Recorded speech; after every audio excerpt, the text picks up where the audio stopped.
नमस्कार मंडळी, मी रीना. आणि मी प्रतीक. आता आम्ही उभे आहोत वीर सावरकर इंटरनॅशनल एअरपोर्ट. तुम्ही बघू शकता, म्हणजे आम्ही आलो आहे अंदमानला. ये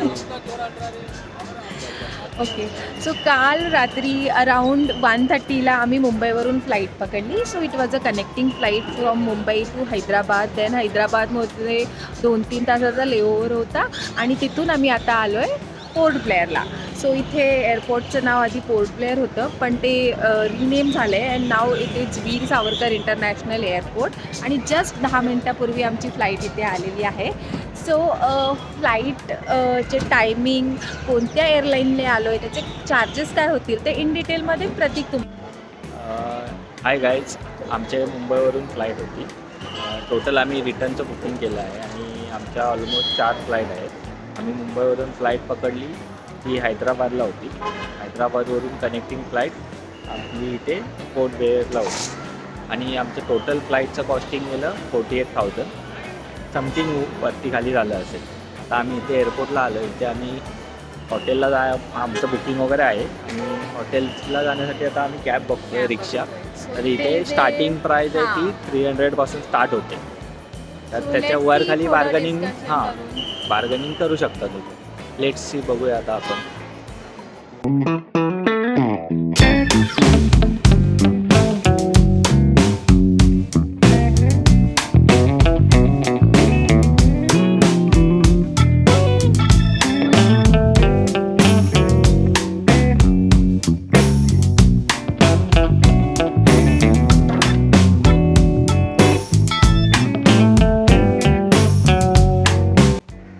जस्ट आत्ताच आम्ही रूममध्ये चेक इन केलेलं आहे. सो ॲज यू नो, आम्ही एअरपोर्टवर कॅबसाठी बघत होतो. सो आम्हाला कॅब जी आहे ती आम्ही बरीच बार्गेनिंग केली, बट टॅक्सीवाला रेडी नव्हता. सो त्याने आपल्याकडनं किती चार्जेस घेतले? 300. हां, but car was very good. Innova होती 7 seater. It was very spacious. So 300 rupees distance wise worth नाही म्हणू शकत, पण गाडी छान होती, कम्फर्ट होता. आणि आमचं हॉटेल साधारण 4 किलोमीटर होतं, पण त्यांचे स्टार्टिंग रेट हे 300 रुपयापासून चालू होतात, कारण की त्यांना पण तिथे पार्किंग चार्ज 100 रुपये द्यावे लागतात गाडी पार्क करायला. हां, त्याच्यामुळे मग आम्ही पण जास्त त्यांच्याशी निगोशिएट नाही केलं आणि हॉटेलवर आलो आहे. आम्हाला ड्रायव्हरने डिटेल्स पण खूप दिल्या, म्हणजे कोणतं येता माहिती वगैरे, काय चालतं कसं चालतं. हां, म्हणजे अंदमानमध्ये काय काय गोष्टी चालतात, पोर्ट ब्लेअरला गव्हर्मेंटचे रूल्स काय आहेत, इथल्या लोकल लोकांचं राहणीमान, त्यांचं म्हणजे रोजच्या जॉब काय आहे तिथे, ट्रान्सपोर्ट रिलेटेड बऱ्याचशा गोष्टी त्यांनी सांगितल्या. सो आता मी तुम्हाला रूम दाखवते की आमची रूम कशी आहे. सो ही छोटी बाल्कनी त्यांनी दिली आहे आणि एकदम मेन रस्त्याच्याच साईडला हे हॉटेल आहे. हॉटेलचं नाव आहे संध्या रेसिडेन्सी आणि हा डोर आहे त्याचा. हा छोटा असा हॉल आहे आणि हा इथे डबल बेड दिला आहे आणि त्याच्यानंतर इकडे मिरर, वॉर्डरोब आणि ह्या साईडला वॉशरूम आहे. सो रूम छोटी आहे, पण रूम छोटी आहे पण डिसेंट आहे, क्लीन आहे आणि दोघांसाठी इनफ आहे. प्लस AC सुद्धा आहे एंटरटेनमेंटसाठी. इकडे TV दिलेला आहे, सफिशियंट वॉर्डरोब आहे. सो तसं म्हणायला गेलं तर चांगली रूम आहे. आणि आम्ही ही रूम 3 दिवस 3 नाईटसाठी बुक केली आहे आणि ओव्हरऑल आम्हाला 5500ला समथिंग मिळाली आहे ना प्रतीक? नाही, 3 दिवस 3 नाईट आपण आहे पोर्ट ब्लेअरला आणि आपल्याला ऑलमोस्ट 5500मध्ये ही रूम मिळाली आहे. So for 5500 and for 3 days 3 nights which is a good deal I think. What do you think Prateek? तुला रूम कशी वाटली? मस्त रूम आहे, स्वस्तात मस्त, कमी खर्च. टार्गेट फक्त एकच ठेवायचं, आपल्याला फिरायचं, राहण्या खाण्यावर खर्च करायचा नाही. खाण्यावर करणं गरजेचं आहे. I disagree with 1 point. राहणं आय अग्री की एक्सपेन्सिव्ह किंवा एकदम फॅन्सी नसावं, बट आपण एखाद्या ठिकाणी फिरायला जातो तर तिथलं लोकल फूड किंवा तिथली हा, ते स्पेशालिटी try करू शकतो. ट्राय करणं पण गरजेचं आहे असं कसं मला वाटतं. तेवढं फिरायला जाल तेवढं ट्रॅव्हलिंग आणि राहणं याच्यावर कमी कॉस्टिंग कराल तेवढं ट्रिप मस्त आणि बजेट फ्रेंडली होतं.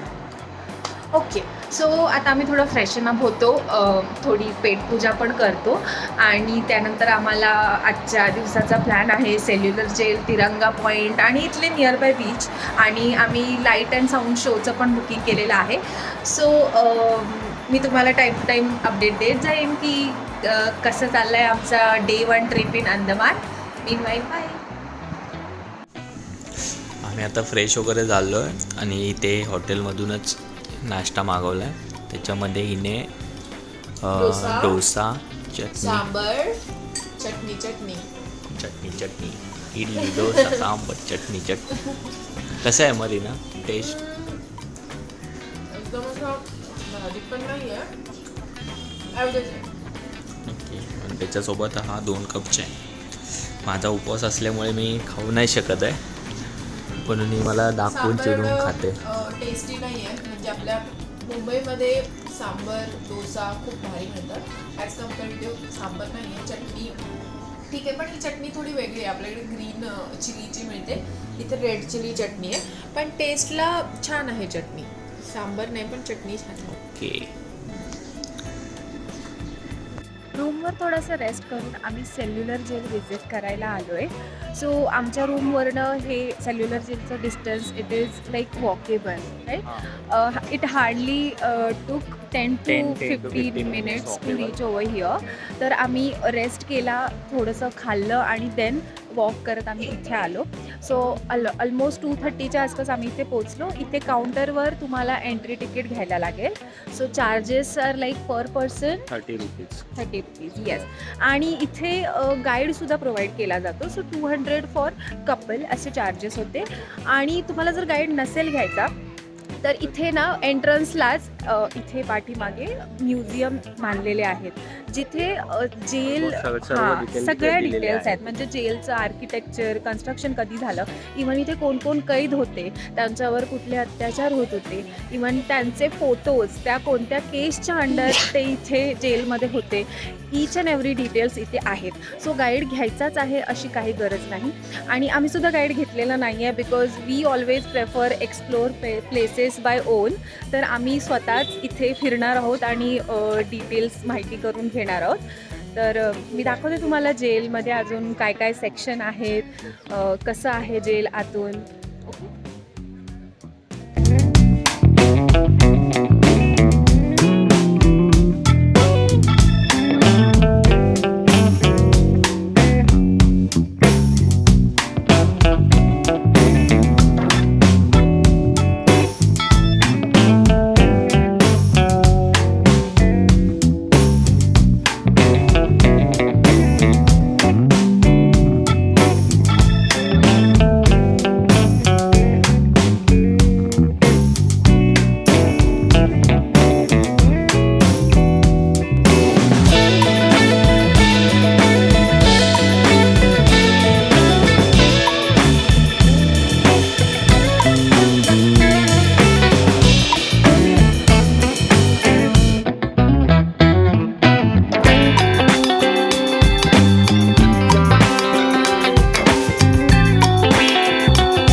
इथे शहीद स्मारक आहे आणि एक तुम्ही मशाल पाहू शकता, ती कायम पेटत असते. असं म्हणतात की ही मशाल कधीच विझत नाही, कायम 24/7 वर्षाचे 12ही महिने ही मशाल प्रज्वलित असते.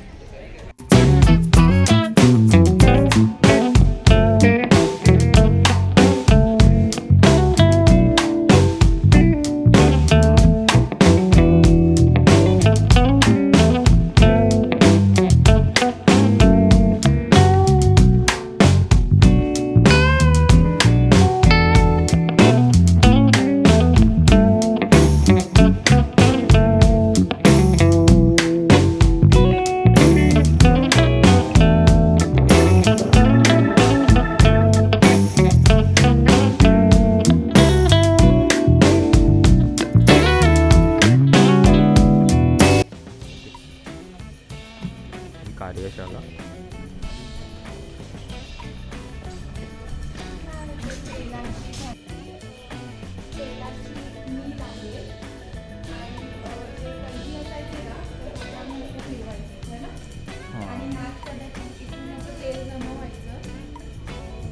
ते हे पकडून काही त्याला फिरवावं लागायचं. तेलची जाणं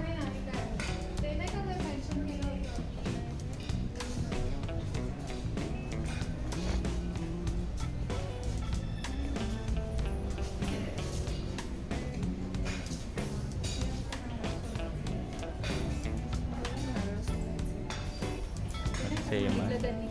ऑइल जी सूप बनवली जायची त्यांना दिवस नारळ इथे सोडले जायचे. कैद्यांना सोलायला लावायचे इथे. ही तेलाची घाण आणि जे कामं कंप्लीट नाही करून ज्यांच्याकडून काम पूर्ण झाले म्हणजे होत नसेल त्यांना हे असे असं फ्रेमला बांधून त्यांच्यावर मारलं जायचं. चापकाचे वार केले जायचे, टॉर्चर केलं जायचं.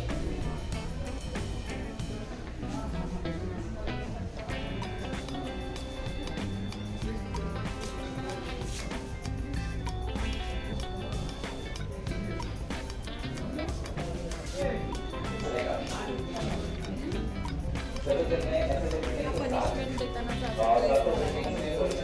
हा गोणीचा ड्रेस घालून पनिशमेंट दिली जायची याच्यावर. Punishment dress. आणि हे जे कैद्यांना काही केलं त्याचे चेनचे प्रकार होते ते हे इथे मेन्शन केलेले आहे.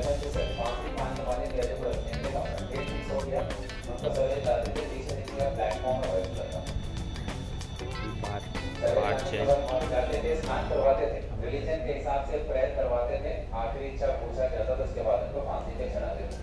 और ये जो वर्कशॉप है इस बिल्डिंग में जो क्रांतिकारी रहते थे यहीं पे काम करते थे. बड़ा वर्क फासीघर ह्या डिरेक्शनला आहे.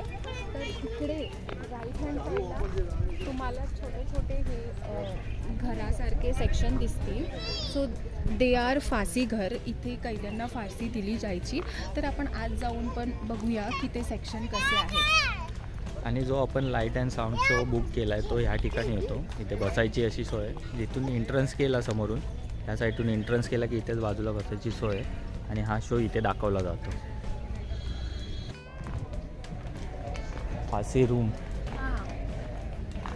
हाच येतो फासीघर आणि इथेच म्हणजे इथे आतमध्ये त्यांना फाशी दिली जायची.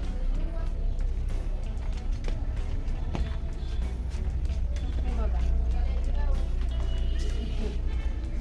असे 3 सेक्शन. इथे फाशी दिली जायची. हे दोर आहेत ज्यामध्ये लटकवून हे खालचे जे बॉक्स आहेत Open ते होतात. खालीवर खेचल्यानंतर ना हे बॉक्स ओपन होऊन इथे फाशी लागायची. आणि मग खालून मग बॉडी कलेक्ट करायची. पण तुम्हाला ते खालून पण दाखवूयात खालून कसं होतं ते.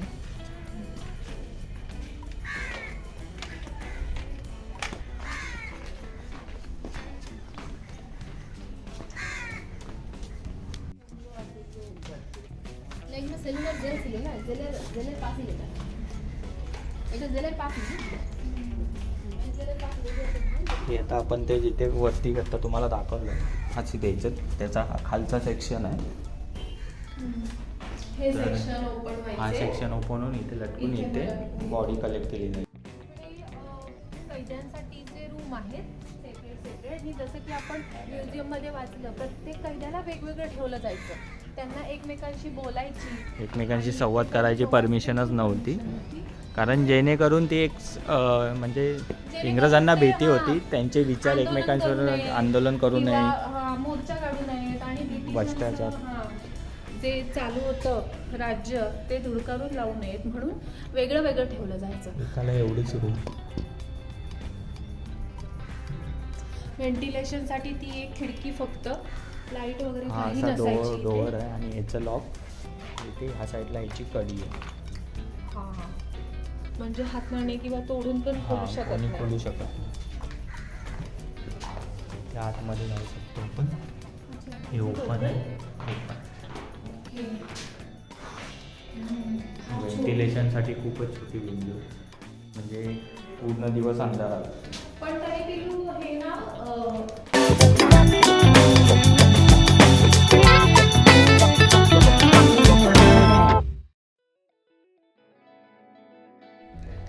बघू शकता अत्यंत अशी प्रशस्त कालकोठरीचा एक असा सेक्शन आहे जिथे मल्टिपल रूम आहेत आणि रूम एकदम छोट्या छोट्या आहेत, जेणेकरून प्रत्येक कैद्याला वेगवेगळं ठेवता येईल. सकाळी त्यांना 5:30-6 वाजता उठवलं जायचं. तिथून त्यांना शौचालयासाठी 10 मिनटं वगैरे असा टाईम दिला जायचा. त्याच्यानंतर त्यांना थोडा तो किरकोळ काय नाश्ता असेल तो देऊन त्यांना जे काम वाटून दिलं आहे त्यासाठी त्यांना घेऊन जायचे आणि ते काम त्यांना दिवसभर जे टार्गेट दिलं ते पूर्ण करायलाच लागायचं. जर ते टार्गेट पूर्ण नाही केलं तर ते आपण तुम्हाला मगाशी दाखवलं ते तसे कपडे घालून त्यांना चाबकाचे वार केले जायचे आणि टॉर्चर केलं जायचं. काय लाईफ होती त्यांनी देशासाठी एवढं सॅक्रिफाईस केलं, स्वतःची लाईफ साईडला ठेवून देशासाठी लढले ते. Hats off.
ही बघा ही छोटी विंग्स आहे, ही छोटी विंग आहे जेणेकरून ह्या साईडला तुम्ही बघू शकता. एक मिनिट तुम्हाला दाखवत. इथे समुद्र चालू होतो म्हणजे जमिनीचा एंड पॉईंट आहे, त्यामुळे ही मोठी नाही. म्हणजे त्या लोकांनी जशी जागा भेटेल तसे त्या विंग्स उभ्या केले तुम्ही बघू शकता.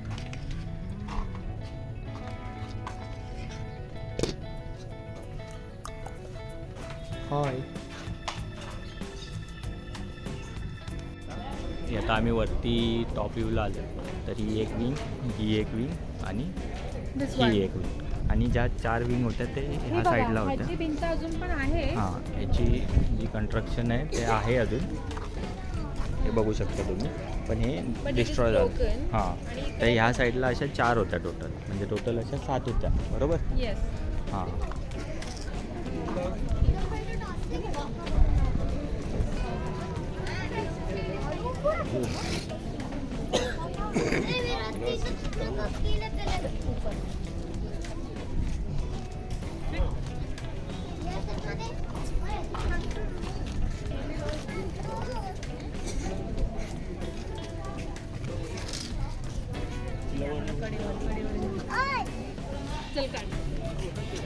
आपण जाणार 2 दिवसांनी तशा क्रूजमध्ये. इकडून वरती जाणार आहोत वीर सावरकरांच्या कोठडीजवळ, जिथे त्यांना कैद करून ठेवलं होतं.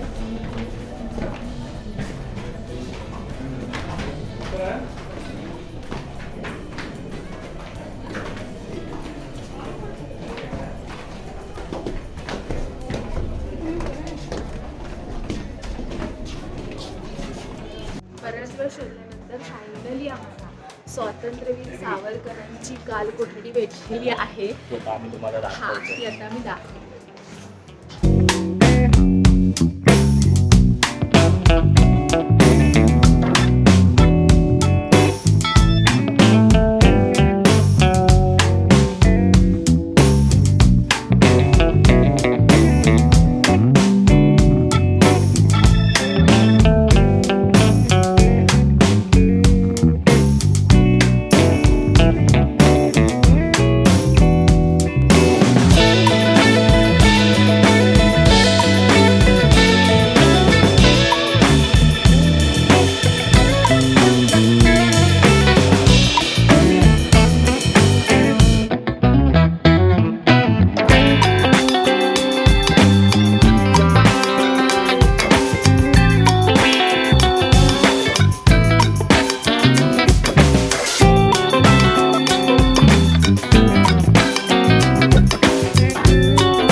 हा आमचा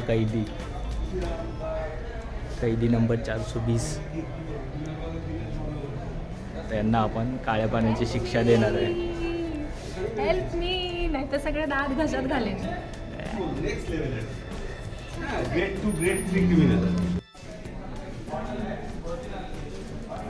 ते सेल्युलर जेलचा नमुना ठेवलेला आहे, जसं काही हा इथे सॅम्पल आहे.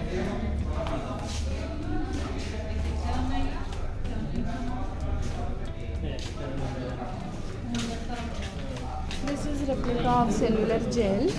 सो हे जे सेंटरला दिसतंय ना, इथे सध्या आपण इथे सेंटरला टोटल 7 विंग्स आहेत आणि 7मधले जे आहेत हे 3, जे 1, 2, 3 हे 3 आहेत तसे अजून आहेत, आणि हे बाकीचे जे 4 आहेत ते डिस्ट्रॉय झालेले.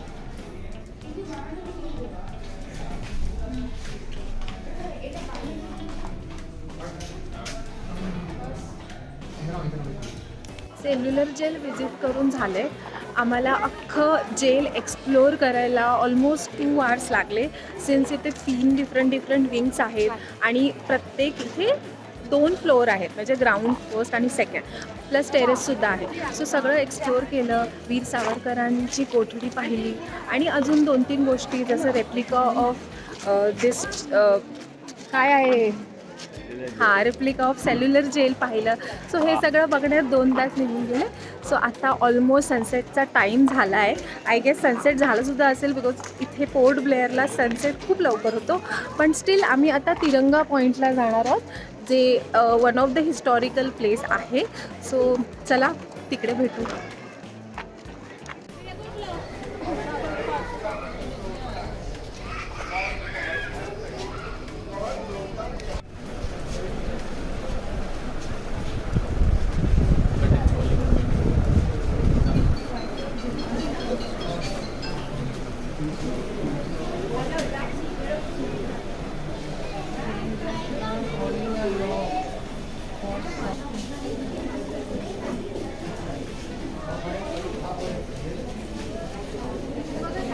गव्हर्नमेंट हाऊस वगैरे कसे होते, म्हणजे एकदम असे विंटेज टाईप.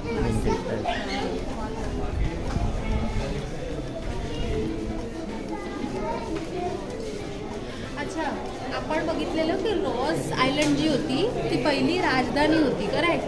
अंदमानची. तिकडे इंग्रजांचे सगळे गव्हर्नमेंट रिलेटेड डिसिजन्स व्हायचे. मग नंतर पोर्ट ब्लेअर डिसिजन झालं. म्हणजे ती इंग्रजांची सेपरेट सिटी होती. ते फक्त ते लोकांनाच अलाउड होतं.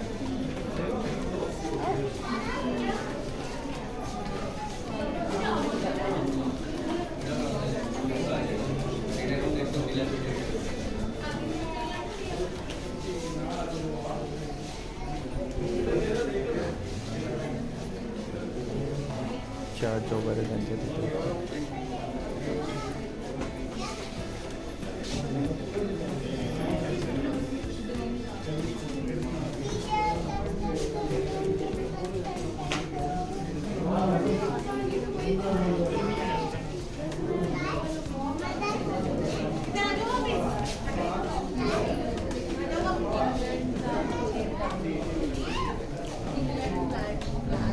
घरं किती क्लासी होती ना.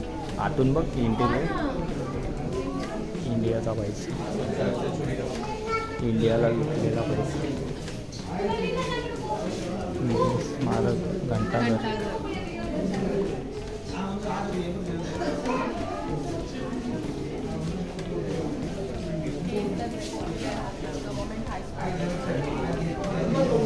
बेलानी वस्तीचं दृश्य 1930.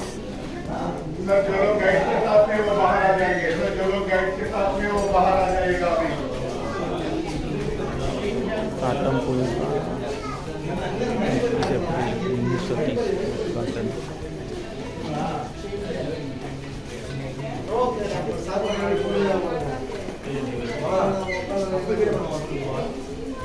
Garden party. गार्डन पार्टी आपल्या पैशांनी केलेली मजा. नेताजी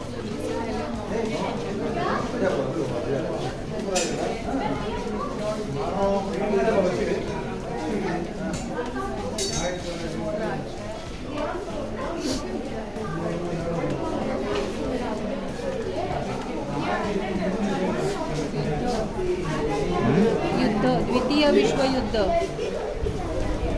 जहाजांवर हे मारलेली ना बॉम्ब, सेकंड वर्ल्ड वॉर.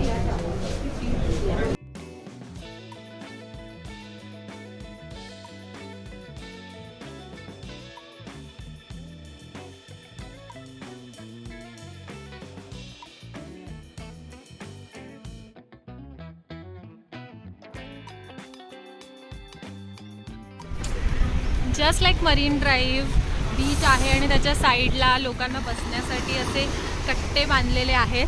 इथे आल्यावर लिटरली मला मुंबईची आठवण आली. आणि आपल्याला जायचं तिथे फ्लॅग पॉईंटला. तो आहे आपला पॉईंट.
आत्ता इथे पोचलो आहे. ॲक्च्युली आम्ही 2 किलोमीटर चालत आलो आणि 2 भरपूर थकलो आहे.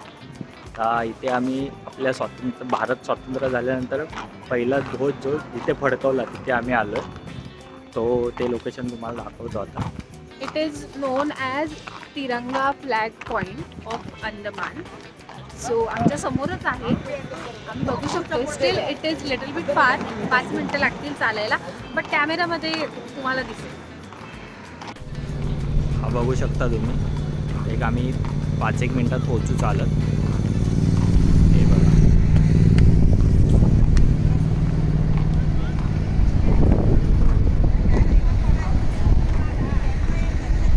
हा आपला भारत देश स्वतंत्र झाल्यानंतर पहिला ध्वज जो जिथे फडकवला ते हे लोकेशन. फायनली आम्ही 2 किलोमीटर चालून आत्ता इथे पोचलो. सनसेट तर आमचा मिस झाला, पण ठीक आहे.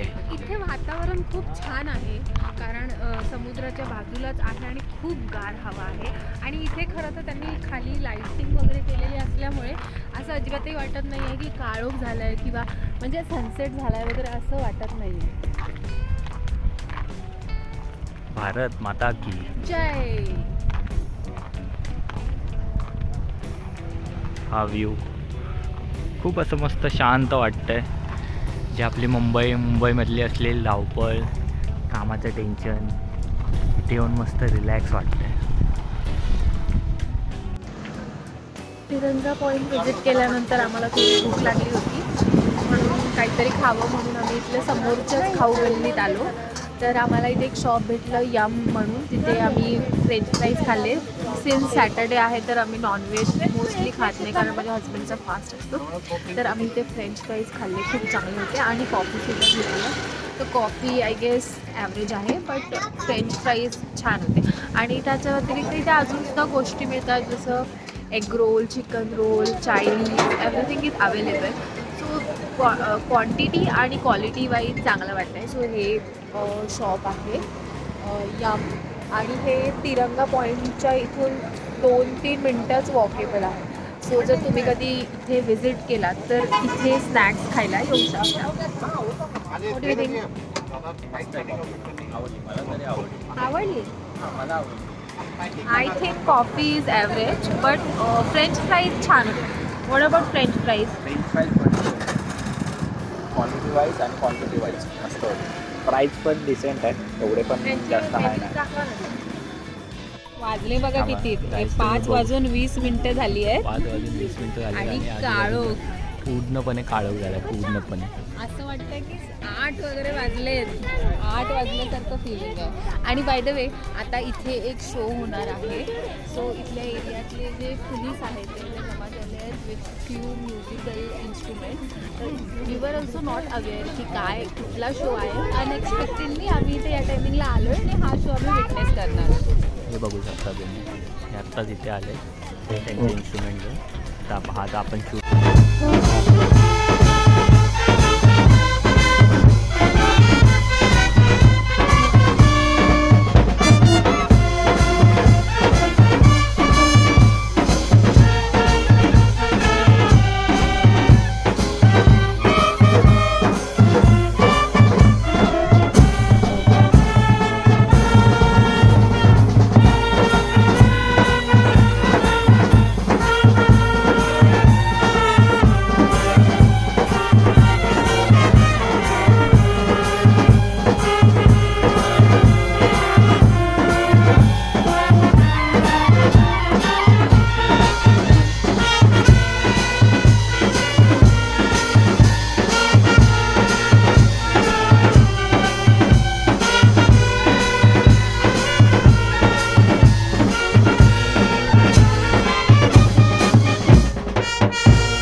आम्ही अडकते का?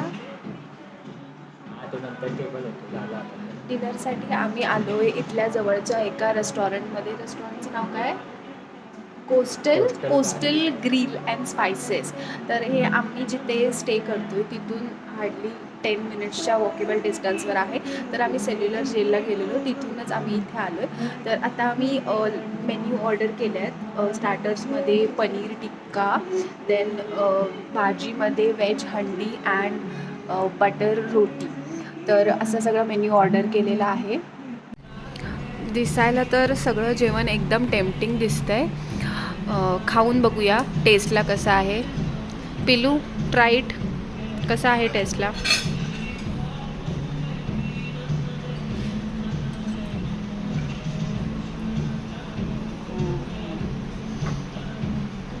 Is it good?